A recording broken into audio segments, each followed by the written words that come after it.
China and Taiwan.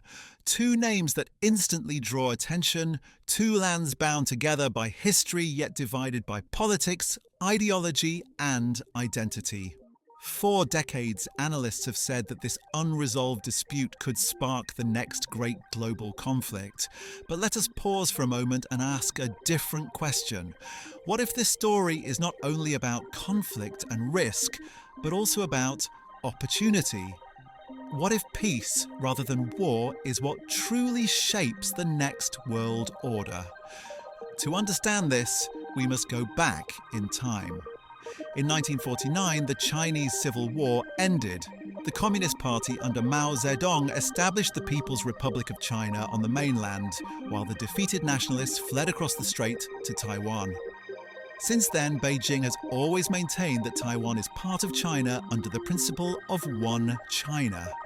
Taiwan, meanwhile, has built its own democratic system, its own vibrant economy, and a society that increasingly feels distinct.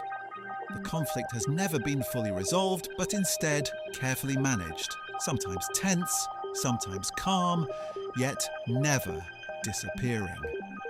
Of course, the story cannot be told without looking at outside forces. The United States recognises the one China policy in words, but in practice it arms Taiwan, sells it advanced military technology, and treats it as a strategic partner in its Indo-Pacific grand strategy. European states too have begun to take more interest, aligning themselves rhetorically with Washington, while quietly depending on Chinese trade for their own economic survival. Here lies the paradox. Foreign meddling does not always reduce tensions, it can actually inflame them, taking what might have been a long-term negotiation and pushing it towards dangerous escalation. From Beijing's point of view, the long game matters most. China insists that peaceful reunification remains the ultimate goal, and the nation's leadership constantly stresses patience, integration, and dialogue. Trade already binds the two sides together. Taiwan is a major partner for the mainland, and business links run deep. The logic from China is straightforward. War would destroy prosperity, but peace would secure China's rise as a responsible and stabilizing force in the international system. Japan, meanwhile, views the situation with caution. Bound by security alliances with the United States, yet deeply tied to China through trade and investment, Japan knows that regional conflict would devastate its economy and destabilize its society. Increasingly, Japanese voices call for a careful balance, supporting security but also encouraging dialogue, diplomacy, and regional cooperation. For Japan, peace in the Taiwan Strait is not a luxury, but a necessity.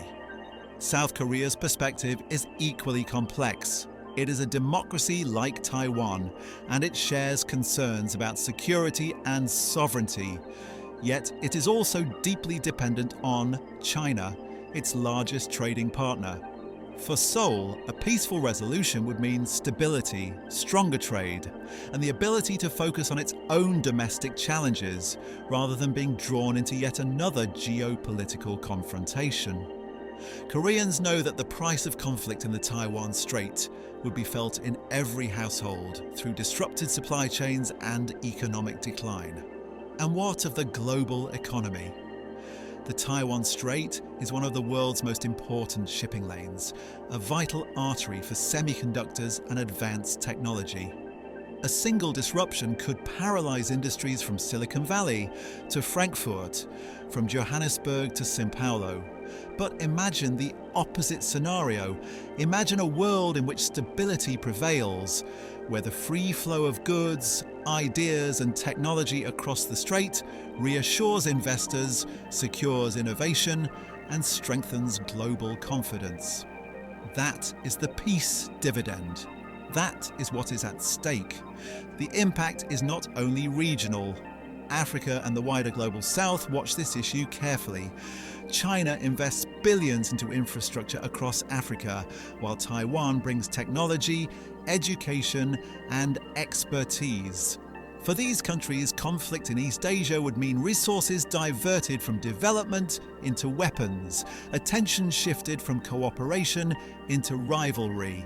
But a peaceful settlement, whether through long-term coexistence or gradual integration, would allow China and Taiwan to continue engaging with the global South, building schools, roads, hospitals, and new digital economies. So here is the question. Do we accept the tired narrative that this dispute must end in war? Or can we imagine a different path, one where the shared interests of prosperity, security, and stability outweigh the temptations of nationalism and confrontation? From the patient perspective of Beijing, to the cautious balancing of Japan, to the pragmatic calculations of South Korea, and the hopeful eyes of Africa and the global South, the incentives for peace are real and they are powerful.